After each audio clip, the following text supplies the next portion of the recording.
महाराज जी, तृणादपि सुनिचेन तरोरपि सहिष्णुना अमानिनान मानदेन कीर्तना सदा हरि। महाराज जी, इस अर्थ समझना चाह रहे हैं आप? हाँ, तृणादपि सुनीचेन, सुनीचेन, तृणादपि, तृण से भी अपने को नीच समझना चाहिए। भक्ति मार्ग में मनुष्यों से तो बात जाने दो, तृण से भी अपने को नीच समझना चाहिए।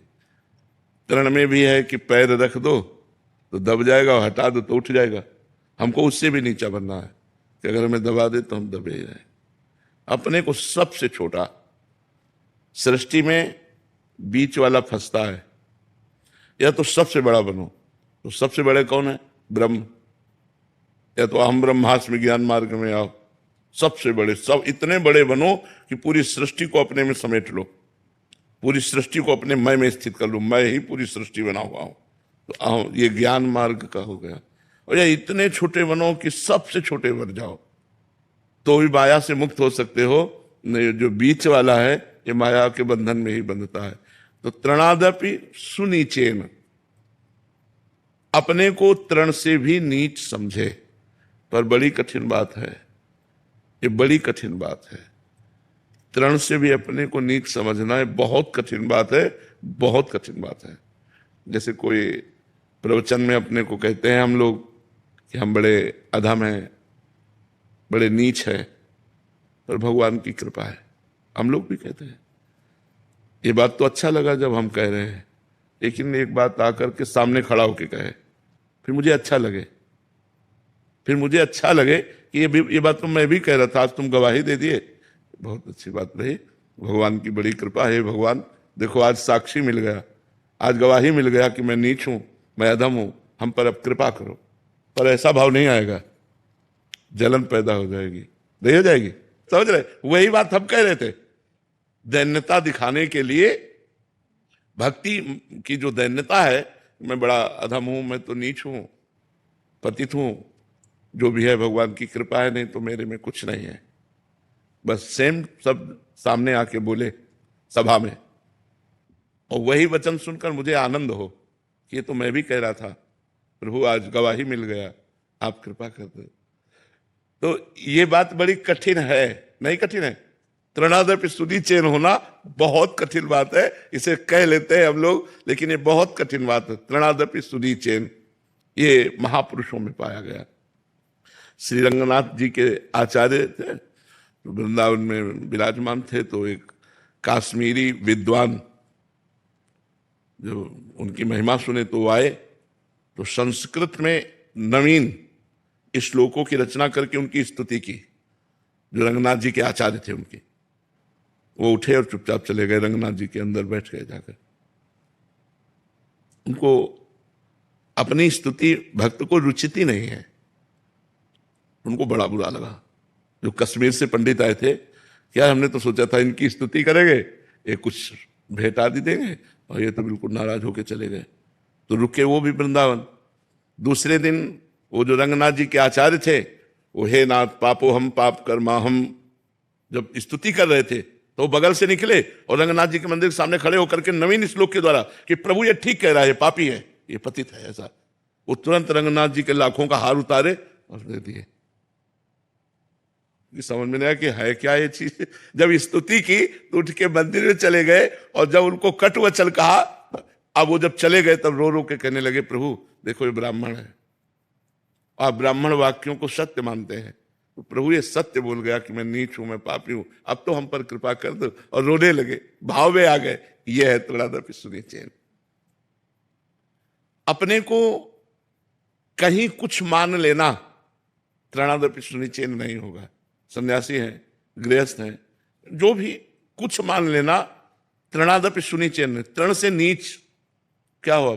कुछ नहीं, भगवान के चरणों के आश्रित है, भगवान के चरणों के सहारे हैं, आप सबकी कृपा के आश्रित है। वो कितनी बड़ी दैन्यता तृणादपि सुनीचेन में छुपी हुई है कि पूछो मत।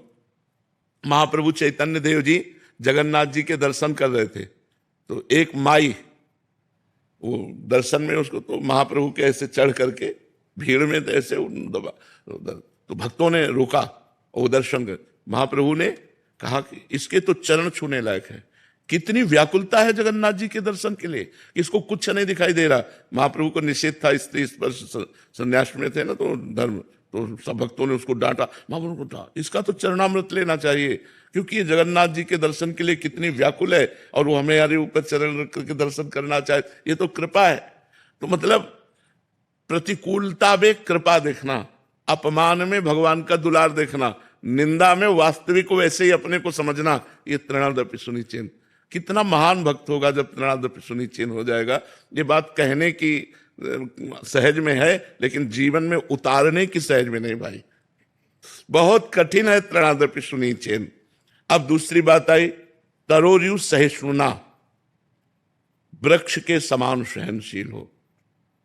जैसे वृक्ष है, उसको आप ईंट मारो तो आपको कुछ देगा, छाल, पत्ता, पुष्प, छाया, वो आपको कहीं दंड नहीं देगा। आप वहां जाओगे वृक्ष के पास तो देगा ही देगा, हरा भरा दर्शन देगा, छाया देगा, पत्र पुष्प फल आदि जो है, आप ईंट प्रहार करो तो भी कुछ देगा, आपको दंड नहीं देगा। ऐसे संत, यदि आप गाली दो, प्रहार करो, अपमान करो, तो आपका मंगल करेगा।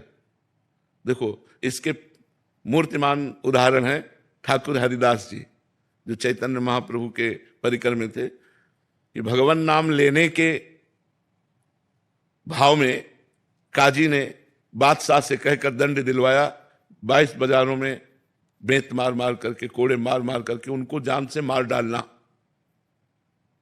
मारा, मारते बेत खून की फवारे निकलती, उसी पर फिर मारते, और ये बोलते हरि बोल, जो बेंत लगता बोलते हरि बोल, तो वो कहते हरि बोल कहता है, तो मुस्कुरा देते, अब तुम्हारा भी कल्याण हो जाएगा, क्योंकि तुमने 2 बार हरि बोल बोला।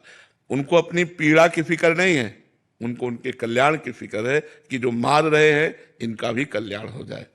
तरोर्यु सहिष्णुना, वृक्ष के समान सहनशील, बड़ा कठिन विषय है ये श्लोक। कोई सरल श्लोक नहीं, गाने को तो सब लोग गा देते हैं। वृक्ष के समान सहनशील हो, वृक्ष स्वयं धूप सहता है, दूसरों को छाया देता है, वर्षा सहता है, सब सहता है, लेकिन दूसरों को छाल, लकड़ी, पत्र, पुष्प, फल दे, ये परोपकार के लिए ही है। वृक्ष माने परोपकार, तो संत माने परोपकार।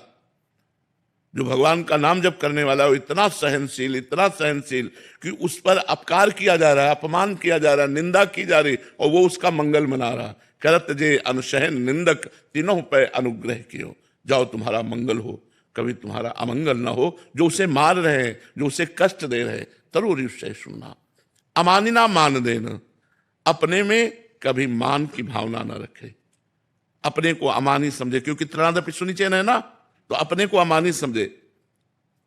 सबहि मान प्रद आप अमानी, अपने को अमानी मानकर कि मेरे में कोई गुण नहीं है, अमानी रहकर, और दूसरों को खूब मान देना और खूब निरंतर भगवान का नाम कीर्तन करना, यही परम संत परम वैष्णव का स्वरूप है। तृणादपि सुनिचेन तरोर्यु सहिष्णुना, अमानिना मान देन, कीर्तनीया सदा हरि, रात दिन सदा हरि का कीर्तन जो करते हैं, और तृण से भी नीच अपने को मानते हैं, और वृक्ष के समान सहनशील हैं, स्वयं अमानी रहकर दूसरों को मान देते हैं, ऐसे वैष्णव के चरणों में कोटि कोटि प्रणाम है। तभी वो कीर्तन सफल होता है जब हम ऐसे होते हैं।